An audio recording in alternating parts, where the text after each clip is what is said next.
This is crap, Senator Lamy said. The Independent said the bigger media players should have seen the changes coming sooner and adapted. $30 million you go and give to others who are already making an absolute monster out there. They should have got up with the bloody program of the 21st century. Independent Senator Jackie Lamy is not a fan of the ABC measures either.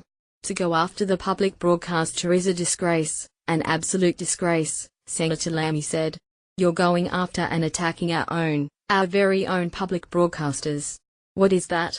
Because they're one step ahead with iView and their social media platforms? With the support of One Nation and the Nick Xenophon team, the government has enough votes to pass the legislation. One Nation secured government support for separate legislation to force the ABC to disclose the salaries of its top-paid presenters and requiring it to be fair and balanced. Senator Xenophon does not support this legislation and it will not pass. But One Nation seems content to pass the government's wider media industry changes anyway. The legislation has not been passed yet. The government is likely to keep Parliament going until it does. Labour and the Greens do not support the changes. Labour Senator Sam Dastyari said last night, "You are better than this dirty deal that has been done at the 11th hour. We are selling our journalism for 60 scholarships. That's it. I am not against a deal, but make it a good one. How cheap do we have to go in this?" Back to top. In exchange for his support, Senate Kingmaker Nick Xenophon secured a suite of concessions from the government, including a one-off $60 million fund to support small publishers, journalism scholarships and subsidized journalism cadetships. This includes $50 million over 3 years in grants to regional and small publishers, capped at $1 million per publication, that is available from mid-2018. He believes these grants will create more jobs and is there to expand civic journalism.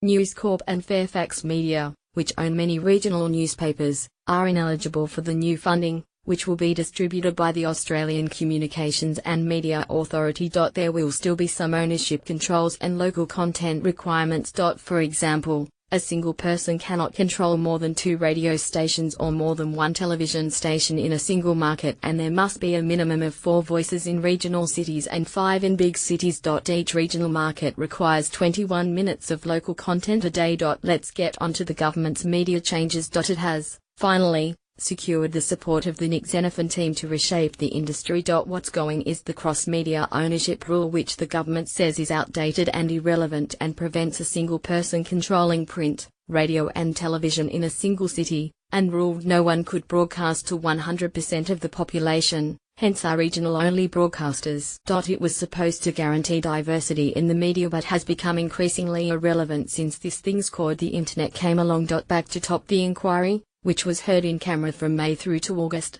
1986, was halted when it was revealed that Murphy had terminal cancer.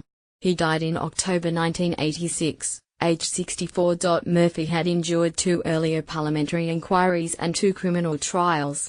The first found him guilty and saw him sentenced to jail.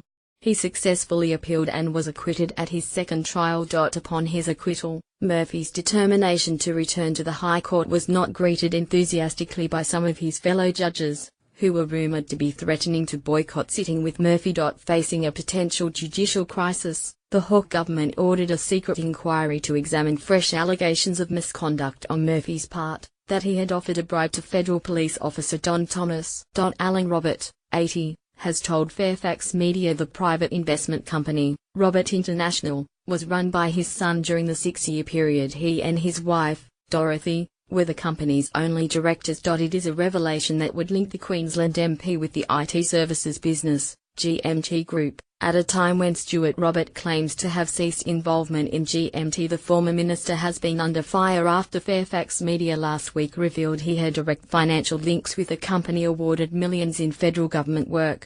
Section 44 of the Constitution forbids MPs from directly or even indirectly profiting from the Commonwealth. My colleague, Latika Bork, has been looking at the business dealings of government MP Stuart Robert, which raised questions about whether or not Mr. Robert was eligible to stand for Parliament. The latest development sees Mr. Robert's father telling Latika he was unaware he was a director of a private investment company that held shares in his son's IT service business, which has won tens of millions of dollars.